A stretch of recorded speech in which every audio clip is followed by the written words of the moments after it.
Visi ekonomi kandidat presiden tentu menjadi bahan pertimbangan mana di antara kedua pasangan capres-cawapres itu yang cocok dengan harapan kita. Di segmen Angka Bicara kita akan mencoba membandingkan mana dari visi kedua kandidat yang lebih realistis dan mampu meratakan kemakmuran. Kita lihat yang pertama, visi ekonomi kerakyatan Capres Prabowo Subianto. Ya, Capres nomor urut 1 Prabowo Subianto akan memfokuskan pembangunan pada sektor pertanian. Ini memang sesuai dengan kondisi lingkungan Indonesia yang agraris. Jika ini sukses, maka Indonesia dapat mengurangi defisit neraca perdagangan, terutama dengan mengurangi impor pangan. Terkait anggaran, Prabowo berencana untuk menutup kebocoran, penghematan uang negara dan alokasi anggaran 1 miliar rupiah per desa.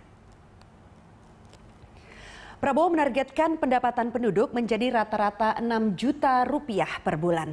Sebuah visi yang cukup ambisius. Nah, terkait fokus pembangunan sektor pertanian, Prabowo akan membuka 2 juta hektar sawah baru. Yang menjadi pertanyaan adalah di mana lahannya? Sementara tidak semua tanah di Republik ini cocok untuk persawahan.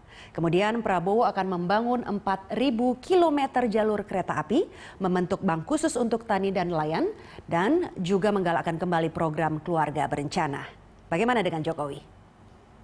Dengan mengusung istilah ekonomi berdikari, Jokowi akan memfokuskan peningkatan infrastruktur secara spesifik ke daerah dengan tingkat kemiskinan tinggi, investasi bidang kesehatan dan pendidikan dengan kartu khusus, ruang untuk usaha kecil di setiap kota.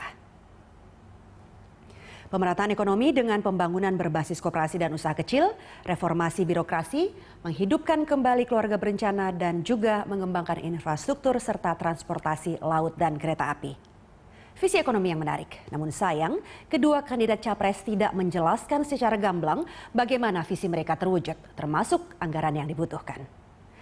Selain secara operasional, ada juga target-target yang ingin dicapai. Nah, kita lihat target ekonomi kerakyatan Prabowo Subianto. Secara eksplisit, Prabowo Subianto menargetkan peningkatan pendapatan per kapita Indonesia menjadi 60 juta rupiah per tahun minimal.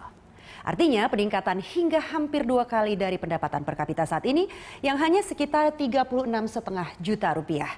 Pertumbuhan ekonomi juga ditingkatkan meski agak bermuluk-muluk, yaitu lebih dari 10% per tahun. Menurunkan indeks Gini menuju 0,31 yang saat ini berada di sekitar angka 0,41. Meningkatkan IPM atau Indeks Pembangunan Manusia. Ini adalah indeks yang mengukur harapan hidup, melek huruf, pendidikan, dan standar hidup manusia. Semakin tinggi indeksnya menunjukkan semakin baik kehidupannya. Prabowo juga akan meningkatkan daya serap tenaga kerja dengan membuka lapangan kerja hingga 12 juta per tahun.